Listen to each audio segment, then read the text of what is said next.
নবী কারীম সাল্লাল্লাহু আলাইহি ওয়াসাল্লাম এর আম্মাজান আমিনার পিতার নাম ছিল ওয়াহাব। মদিনার অধিবাসী হলেও তিনি কুরাইশ বংশের লোক ছিলেন। যখন কুরাইশদের উপর বর্বর হামলা চালানো হয়েছিল তখন তার পূর্বপুরুষসহ মক্কা ছেড়ে মদিনায় চলে গিয়েছিলেন। ওয়াহাবের স্ত্রী গর্ভাবস্থায় থাকাকালীন একদিন ওয়াহাব স্বপ্ন দেখলেন, এক দরবেশ তাকে লক্ষ্য করে বলছে, হে ওয়াহাব, তুমি বড়ই ভাগ্যবান, ভবিষ্যতে এমন এক মহাপুরুষ দুনিয়াতে আগমন করবে যিনি পুরো পৃথিবীর মানবগুলোর জন্য হবে রহমত ও মুক্তির দূত। সেই মহাপুরুষের গর্ভধারিণী হবে তোমার ওরসজাত। তুমি তার নাম রাখবে আমিনা। তারপর যথাসময়ে তার ঘর আলো করে এক ফুটফুটে কন্যা সন্তানের জন্ম হল। স্বপ্নের নির্দেশ অনুযায়ী তিনি তার নাম রাখলেন আমিনা। এর পূর্বে মক্কা বা মদিনায় কারো কন্যার নাম আমিনা রাখা হয়নি। এই নামটি তখন সমগ্র আরবের মধ্যে সম্পূর্ণ নতুন নাম। ছোটবেলা থেকেই আমিনা ছিল অত্যন্ত শান্ত প্রকৃতির, মিষ্টভাষী ও সত্যবাদী, যার কারণে বালিকা আমিনাকে সবাই অনেক ভালোবাসত। আমিনা যখন 6 বছর থেকে 7 বছরের বালিকা, তখন তিনি তার এক বান্ধবীর বাড়িতে যাওয়ার সময় পথে একটি স্বর্ণমুদ্রা দেখতে পেলেন। অতঃপর তিনি স্বর্ণমুদ্রাটি নিয়ে চিন্তায় পড়ে গেলেন। ভাবলেন, এটা কি নেওয়া ঠিক হয়েছে? কিন্তু এটা এখানে থাকলে এটা মালিকের হাতে না পড়ে হয়তো অন্য কারোর হাতে পড়ে যাবে। তার চেয়ে এই স্বর্ণটি নিয়ে মালিকের অনুসন্ধান করাই উত্তম হবে। এই চিন্তা করে আমিনা সেই স্বর্ণটি হাতে নিয়ে তার বান্ধবীর বাড়ি চলে গেলেন এবং বান্ধবীকে বললেন, আমি আসার সময় রাস্তায় এই স্বর্ণটি পেয়েছি। এখন এটা কিভাবে তার প্রকৃত মালিককে দিতে পারি? এটা শুনে তার বান্ধবী বলল, তুমি এটা নিয়ে এত ব্যস্ত হচ্ছ কেন? চলো আমরা এটা দিয়ে আমাদের খেলনা কিনি। তখন ছোট্ট আমিনা বললেন, না, আমি এই মুদ্রার মালিককে খুঁজে তার কাছে ফিরিয়ে দিব। এরপর ছোট্ট আমিনা বান্ধবীর কাছ থেকে বিদায় নিয়ে আগের রাস্তার পথ ধরে হাঁটতে লাগলেন। অতঃপর যে জায়গায় তিনি স্বর্ণের মুদ্রাটি পেয়েছিলেন সেই জায়গায় গিয়ে দাঁড়িয়ে থাকলেন। কিছুক্ষণ পর দেখলেন এক বৃদ্ধা সেখানে আগমন করল এবং পথে পথে কি যেন খুঁজে বেড়াচ্ছে। তখন আমিনা বললেন, আপনি কি কোনো কিছু খুঁজছেন? তখন লোকটি জবাব দিল, আমার একটি স্বর্ণের মুদ্রা কোথায় যেন হারিয়ে গিয়েছে। এটি আমার শেষ সম্বল ছিল। এটি না পেলে আমার ঘরের সবাই অনাহারে থাকবে। তখন ছোট্ট আমিনা বললেন, দেখেন তো এটা আপনার কিনা। এই বলে সেই মুদ্রাটি সেই ব্যক্তির হাতে দিয়ে দিল। লোকটি মুদ্রাটি হাতে নিয়ে বলল, হ্যাঁ, এইটা আমারই স্বর্ণের মুদ্রা। অতঃপর লোকটি অনেক খুশি হল এবং প্রাণ ভরে আমিনার জন্য দোয়া করল। এরপর আমিনা আস্তে আস্তে বড় হতে লাগল। বড় হবার পর আমিনা একদিন তার পিতাকে বলল, আব্বাজান, আমি যখনই কোনো নির্জন জায়গায় যাই তখনই আওয়াজ শুনতে পাই, হে আব্দুল্লাহর স্ত্রী আমিনা, তোমাকে ধন্যবাদ। হে রাসূলের জননী আমিনা, তোমাকে সালাম। কন্যার মুখে এ কথা শুনে পিতা কন্যাকে নির্ভয় দিলেন। এভাবেই দিন অতিবাহিত হতে লাগল। আমিনাও বিয়ের জন্য উপযুক্ত হয়ে গেল। এরপর একদিন ওয়াহাব হজ করার উদ্দেশ্যে মদিনা থেকে মক্কায় অবস্থান করলেন। সেখানে গিয়ে বন্ধু আব্দুল মোত্তালিবের সাথে সাক্ষাৎ করলেন। বহুদিন পর দুই বন্ধুর সাক্ষাতে অনেক বিষয় নিয়ে আলোচনা হল। তখন আমিনার পিতা ওয়াহাব বললেন, আমার কন্যা আমিনার জন্য যোগ্য পাত্র পাওয়া যাচ্ছে না। বহু জায়গা থেকে বিয়ের প্রস্তাব আসছে, কিন্তু কোনোটাই আমার মন মতো হচ্ছে না। বন্ধুর এমন কথা শুনে আব্দুল মোত্তালিব বললেন, তাহলে তোমার কন্যাকে আমার পুত্র আব্দুল্লাহর কাছে বিয়ে দিয়ে দাও। এই কথা শুনে ওয়াহাব মনে মনে ভাবল, নিশ্চয়ই এই স্থানেই আমার আমিনার বিয়ে হবে। কেননা আমিনা পূর্বেই বলেছিল, আমি যখন কোনো নির্জন এলাকায় যাই তখন আমি শুনতে পাই, হে আব্দুল্লাহর স্ত্রী আমিনা।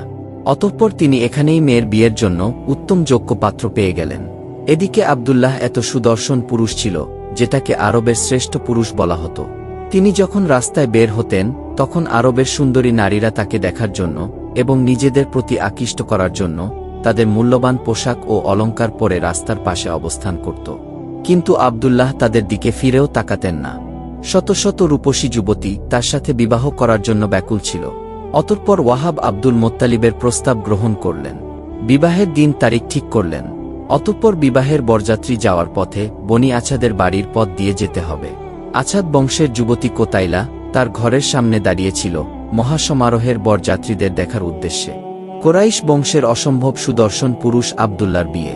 আব্দুল্লাহ আব্দুল মুত্তালিবের মতো মক্কার সম্মানিত লোকের ছেলে, তাই সবার মধ্যে আগ্রহ এই বিয়েকে ঘিরে। বরযাত্রীদের কোতাইলার ঘরের দুয়ার থেকে দেখা যাচ্ছিল। কোতাইলা তন্ময় দৃষ্টিতে তাকিয়ে আছে আব্দুল্লাহর দিকে।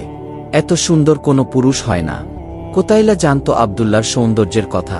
পুরো মক্কায় আব্দুল্লাহর মতো কোনো সুদর্শন সুন্দর পুরুষ ছিল না। কিন্তু কোতাইলার আব্দুল্লাহকে দেখার পিছনে শুধু তার সৌন্দর্য ছিল না, বরং আব্দুল্লাহর চোখে মুখে যেন আলো খেলা করছিল। এই আলোকের রহস্য কি? অতঃপর কোতাইলা ভাবতে লাগল, আব্দুল্লাহ কি সেই নবী? মক্কা মদিনার ইহুদিরা অনেকেই বলছিল ওই সময় এক নবী আসবে, তাহলে আব্দুল্লাহ কি সেই নবী? নয়তো তার চোখে মুখে এই আলোকের উৎস কেন? কোতাইলার তন্ময়তা তখনও কাটে নাই। অতঃপর আব্দুল্লাহর বরযাত্রী তখন কোতাইলার ঘরের দরজা অতিক্রম করেছে মাত্র। কোতাইলা তখন ব্যাকুল কণ্ঠে আব্দুল্লাহকে ডাক দিয়ে বলল, আব্দুল্লাহ, ও আব্দুল্লাহ, কোথায় যাচ্ছ? আব্দুল্লাহ ফিরে তাকালো এবং অবাক হল, কেননা মক্কার সবাই জানে সে বিয়ে করতে যাচ্ছে, আর কোতাইলা তো তার দূর সম্পর্কের বোন হয়। আব্দুল্লাহ থতমত খেয়ে বলল, আমি আব্বাজানের সাথে যাচ্ছি। তখন কোতাইলা বলল, তুমি কি আমায় বিয়ে করবে আব্দুল্লাহ? তোমার বাবা তোমার জন্য যতগুলো উট কোরবানি দিয়েছে, আমি তোমাকে তার চেয়েও ঢের বেশি উট দিব। তুমি দয়া করে আমাকে বিয়ে করো, বিয়ে করবে আমাকে আব্দুল্লাহ? কোতাইলার কণ্ঠে যেন অসম্ভব ব্যাকুলতা, তার হৃদয়ের সবটুকু আশা নিয়ে যেন তাকিয়ে আছে আব্দুল্লাহর উত্তরের আশায়। তখন আব্দুল্লাহ অবাক হয়ে বলল, আমি তো আমার আব্বাজানের সাথে যাচ্ছি, আমার আব্বাজানের ইচ্ছার বিরুদ্ধে আমি কিছুই করব না। অতঃপর আমিনার সাথে আব্দুল্লাহর বিয়ে সম্পন্ন হয়ে গেল। আব্দুল্লাহ শ্বশুরবাড়িতে বেশ কয়েকদিন থাকার পর নিজের বাড়িতে যাওয়ার জন্য রওনা হল। শ্বশুরবাড়ি থেকে নিজের বাড়ি যাওয়ার পথে আবার দেখা হল কোতাইলার সাথে। কোতাইলা এবার প্রচণ্ড ব্যাকুলতার সাথে আব্দুল্লাহর চোখে মুখে কি যেন খুঁজছিল। তার এই কাণ্ড দেখে আব্দুল্লাহ কোতাইলার সামনে থামল এবং ভাবল কোতাইলা নিশ্চয়ই কিছু বলবে। কিন্তু কোতাইলা এবার কিছু না বলে তন্ময় হয়ে শুধু আব্দুল্লাহর চোখে মুখে তাকিয়ে থাকল। আব্দুল্লাহ অবাক হল এবং বলল, সেদিনের মতো আজকেও কি কিছু বলতে চাও কোতাইলা? কোতাইলা কেমন জানি দুঃখ ভরা কণ্ঠে বলল, না, আজকে আর কিছু বলার নেই। সেদিন তোমার চোখে মুখে যে আলোক ছিল, আজকে আর সেই আলোক নেই, সেই আলোক নেই আব্দুল্লাহ। সেই আলো আজ চলে গেছে, তাই তোমাকে আমার আর প্রয়োজন নেই। বিবাহের পর আব্দুল্লাহ ও আমিনা সুমধুর দাম্পত্য জীবনযাপন করছিল, কারণ তারা দুজনেই সৌন্দর্যের পাশাপাশি অনেক বুদ্ধিমত্তার অধিকারী ছিলেন।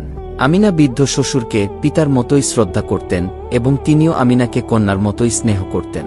কয়েক মাস পর আমিনা অন্তঃসত্ত্বা হলেন। এই খবর শুনে আমিনার শ্বশুর আব্দুল মোত্তালিব অনেক আনন্দিত হলেন। মহানবী সাল্লাল্লাহু আলাইহি ওয়াসাল্লাম আমিনার গর্ভে আসার সাথে সাথেই আব্দুল্লাহর সৌন্দর্য কমে যায় এবং আমিনার সৌন্দর্য শতগুণ বেড়ে যায়। এক রাতে আমিনা স্বপ্নে দেখলেন, তাকে কে যেন বলছে, আমিনা, তোমার গর্ভে যে মহামানব আশ্রয় নিয়েছেন, তিনি সারা জাহানের নবিকুলের শিরোমণি, তিনি হবেন রাসূলগণের সর্দার, সারা দুনিয়ার রহমত স্বরূপ, তুমি তার নাম রাখবে মুহাম্মদ। আরেক রাতে তিনি স্বপ্নে দেখলেন, এক গাছের ছায়ায় তিনি বসে আছেন, হঠাৎ তার কোল থেকে একটি নূরের ঝলকানি বেরিয়ে আসলো এবং সমগ্র বিশ্বজগৎ আলোকিত হয়ে উঠল।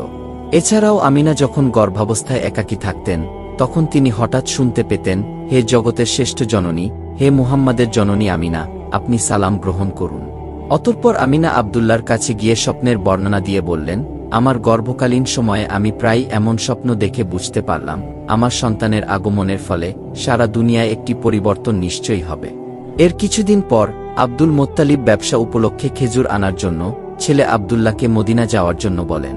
অতঃপর আব্দুল্লাহ আমিনার কাছ থেকে বিদায় নিয়ে মদিনার উদ্দেশ্যে রওনা হলেন। এই সময়ে আমিনা ছিল 6 মাসের অন্তঃসত্ত্বা। মদিনায় ব্যবসার কাজ শেষ করে আব্দুল্লাহ বাড়িতে আসার সময় মদিনায় তার মামার বাড়িতে উঠেন।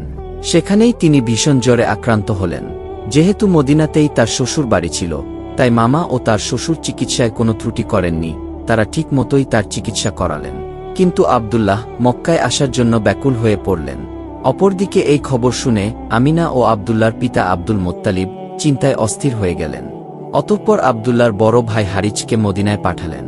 কিন্তু বড় ভাই হারিছ মদিনায় মামার বাড়ি গিয়ে দেখলেন, আব্দুল্লাহ তার মামার ঘরেই ইন্তেকাল করেছেন।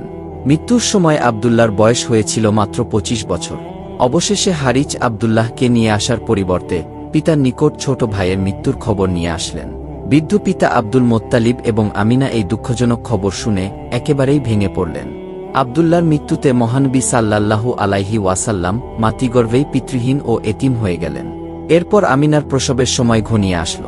এরপর আমিনা একদিন স্বপ্ন দেখলেন, আকাশের পূর্ণিমার চাঁদ আমিনার ঘরের দিকে নেমে আসছে, চারিদিকে আনন্দের জোয়ার বইছে, গাছে গাছে ফুলগুলো দুলছে আর সুবাস ছড়াচ্ছে, পাখিরা যেন সুরে সুরে গান ধরেছে। মহাবিশ্বের সবকিছু যেন আমিনাকে আওয়াজ করে ধন্যবাদ দিচ্ছে। অবশেষে 570 খ্রিস্টাব্দে 12ই রবিউল আওয়াল সোমবার রাতে নবী কারীম সাল্লাল্লাহু আলাইহি ওয়াসাল্লামের আগমনের সময় হয়ে যায়। কেউ তখন আমিনার কাছে না থাকায় আমিনা চিন্তিত হয়ে পড়েন। অতঃপর তিনি লক্ষ্য করলেন, ঘরখানা হঠাৎ আলোয় আলোকিত হয়ে উঠেছে। তখন তিনি দেখলেন, কেউ তাকে বাতাস করছে, কেউ তাকে শরবত দিচ্ছে, আবার কেউ তাকে পানি পান করার জন্য দিচ্ছে। এইসব দেখে আমিনা খুব অবাক হয়ে গেলেন। তখন তাদের মধ্য থেকে একজন পরিচয় দিয়ে বললেন, আমি ইব্রাহিম নবীর স্ত্রী হাজেরা। অন্যজন বললেন, আমি ফেরাউনের স্ত্রী আছিয়া। আরেকজন বললেন, আমি ঈসা নবীর মাতা মরিয়ম। তখন তারা বললেন, হে ভাগ্যবতী আমিনা, আপনার চিন্তার কোনো কারণ নেই, আমরা আপনার জন্যই এখানে এসেছি। এরপর আস্তে আস্তে রাতের আধার কাটতে শুরু করল। অতঃপর ভোর হবে এমন সময় আমিনার ঘর বেহেশতি নূরে আলোকিত হয়ে যায়। চারিদিক থেকে ভেসে আসছিল ছালামের আওয়াজ। আমিনা যেন সেই আলোর মাঝে সমগ্র বিশ্বের সবকিছু দেখতে পাচ্ছিলেন। অতঃপর আমিনার কোল আলো করে মহানবী সাল্লাল্লাহু আলাইহি ওয়াসাল্লাম এই পৃথিবীতে আগমন করলেন। সেই সময় পুরো মক্কা নগরী যেন বেহেশতি সুগ্রাণে মোহিত হয়ে উঠল। আমিনা চোখ মেলে দেখলেন একটি চাঁদের মতো ফুটফুটে শিশু জন্মগ্রহণ করেছে। যেন জান্নাতের নূরের ঝলক দেখে আমিনার চোখ জুড়িয়ে গেল। ভোর হওয়ার পর ফুফু সাফিয়া আমিনার ঘরে গিয়ে অবাক হয়ে গেলেন। তিনি দেখলেন আমিনা একটা চাঁদের মতো সন্তান জন্ম দিয়েছেন। এরপর ফুফু সাফিয়া দৌড়ে আব্দুল মোত্তালিবের কাছে গেলেন এবং বললেন, আপনার ছেলে আব্দুল্লার ঘরে একটি চন্দ্রের আগমন হয়েছে, যা কোনোদিন কেউ দেখেনি। এমন কথা শুনে আব্দুল মোত্তালিব দৌড়ে আমিনার ঘরে আসলেন এবং দেখলেন চাঁদের মতো ফুটফুটে সন্তান কোলে নিয়ে আমিনা বসে আছে। মনে হচ্ছে সেই আলোয় পুরো জাহান যেন আলোকিত হয়ে আছে। অতঃপর তিনি যখন সেই চাঁদকে কোলে তুলে নিলেন, তখন তার চোখ থেকে পানি ঝরছিল। এত সুন্দর সন্তান আগে কোনোদিন কেউ দেখেনি। কিন্তু এত সুন্দর বাচ্চার নাম কি রাখা হবে, এই নিয়ে আব্দুল মোত্তালিব চিন্তায় পড়ে গেলেন। এমন সময় আমিনা বললেন, আমি স্বপ্ন দেখেছি, কে যেন আমায় বললেন এই শিশুর নাম হবে মুহাম্মদ। আব্দুল মোত্তালিব এই নামে সম্মতি প্রকাশ করলেন। অতঃপর আব্দুল মোত্তালিব বাহিরে গিয়ে কোরাইশ নেতাদের সামনে নামটি ঘোষণা করে দিলেন। এদিকে আবু লাহাবের দাসী সুয়াইবিয়া আবু লাহাবকে গিয়ে বললেন, আপনার জন্য সুসংবাদ এনেছি, আপনার ভাই আব্দুল্লার ঘরে চাঁদের মতো একটি পুত্র সন্তান হয়েছে। এই কথা শুনে আবু লাহাব খুশি হয়ে গেলেন এবং নিজের ডান হাতের শাহাদাত আঙ্গুলের ইশারা দিয়ে দাসী সুয়াইবিয়াকে আজাদ করে দিলেন। এই জন্য মহান রাব্বুল আলামিন আবু লাহাবের কবরের আযাব প্রতি সোমবার বন্ধ করে দেন এবং তার ডান হাতের শাহাদাত আঙ্গুলি দিয়ে ঝর্ণা বের করে দেন। আরবের নিয়ম নীতি অনুযায়ী সম্ভ্রান্ত পরিবারের লোকেরা নিজের সন্তানদের লালন পালন না করে গ্রামাঞ্চলের অন্য কোনো নারীর দ্বারা দুধ পান করাতেন, যেন শিশু গ্রামের নির্মল পরিবেশে বেড়ে ওঠে এবং বিশুদ্ধ আরবি ভাষা শিখতে পারে। কিন্তু নবী মুহাম্মদ সাল্লাল্লাহু আলাইহি ওয়াসাল্লাম এতিম হওয়ার কারণে কেউ দুধ পান করানোর জন্য নিতে চাচ্ছিল না। কারণ এতিম শিশুকে লালন পালন করলে ভালো বকশিশ পাওয়া যায় না। অবশেষে বিবি হালিমা দুধ পান করানোর দায়িত্ব নিলেন। এরপর বিবি হালিমা শিশু মুহাম্মদ সাল্লাল্লাহু আলাইহি ওয়াসাল্লামকে নিয়ে বাড়ির পথে রওনা হলেন। বাড়িতে ফিরে তিনি দেখলেন দুর্বল প্রকৃতির গরুগুলো বলিষ্ঠ হয়ে গিয়েছে। গরুগুলো পূর্বের চাইতে দ্বিগুণ বেশি দুধ দিচ্ছে। গাছগুলো বিনা বৃষ্টিতেই নতুন পাতা ও ফুলে ফলে ভরে গেছে। ঘরের নিকট একটি কূপ ছিল। বহু বছর পূর্বে সেটি শুকিয়ে গিয়েছিল, কিন্তু সেই কূপটিও হঠাৎ করে পানিতে পূর্ণ হয়ে গেল। হজরত মুহাম্মদ সাল্লাল্লাহু আলাইহি ওয়াসাল্লাম মা হালিমার একটি স্তন থেকে দুধ পান করতেন, অন্য স্তনটি রেখে দিতেন মা হালিমার সন্তানের জন্য। শিশু নবী মুহাম্মদ সাল্লাল্লাহু আলাইহি ওয়াসাল্লামের বয়স যখন 4 বছর, তখন তিনি একদিন দুধ ভাইয়ের সাথে মাঠে খেলতে গেলেন। অতঃপর সাদা পোশাক পরিহিত দুজন ফেরেশতা হজরত জিব্রাইল আলাইহি ওয়াসাল্লাম এবং হজরত মিকাইল আলাইহি ওয়াসাল্লাম সেখানে আগমন করলেন। দুজন ফেরেশতা শিশু নবী মুহাম্মদ সাল্লাল্লাহু আলাইহি ওয়াসাল্লামকে সেখানেই চিৎ করে শুইয়ে দিলেন এবং তার বুক চিরে মুখ্য ও প্রকাশ্য জ্ঞানের দ্বারা অন্তর পরিপূর্ণ করে দিলেন। এ ভয়ানক দৃশ্য দেখে বিবি হালিমার ছেলে ভয়ে কাঁদতে কাঁদতে দৌড়ে বাড়ি চলে গেলেন এবং মা হালিমাকে গিয়ে বললেন, আম্মাজান, অপরিচিত দুজন ব্যক্তি এসে আমার ভাইয়ের পেট কেটে ফেলেছে। আপনি দ্রুত চলুন, দেখুন আমার ভাই জীবিত আছে কিনা। এই খবর শুনে হালিমা দৌড়ে গিয়ে দেখলেন শিশু নবী মুহাম্মদ সাল্লাল্লাহু আলাইহি ওয়াসাল্লাম বসে আছেন। তার চেহারা ভয়ে লাল হয়ে আছে। তখন বিবি হালিমা শিশু মুহাম্মদ সাল্লাল্লাহু আলাইহি ওয়াসাল্লামকে বললেন, তোমার কি হয়েছে? তখন ছোট্ট মুহাম্মদ সাল্লাল্লাহু আলাইহি ওয়াসাল্লাম বললেন, দুজন লোক এসে আমার পেট কেটে আমার পেটের ভেতর থেকে কি যেন নিয়ে গেলেন। এই ঘটনার পর বিবি হালিমার মনে প্রশ্নের পর প্রশ্ন জাগতে লাগল।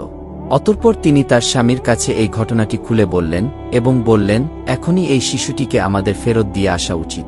এরপর বিবি হালিমা মুহাম্মদ সাল্লাল্লাহু আলাইহি ওয়াসাল্লামকে নিয়ে আম্মাজান আমিনার কাছে আসলেন।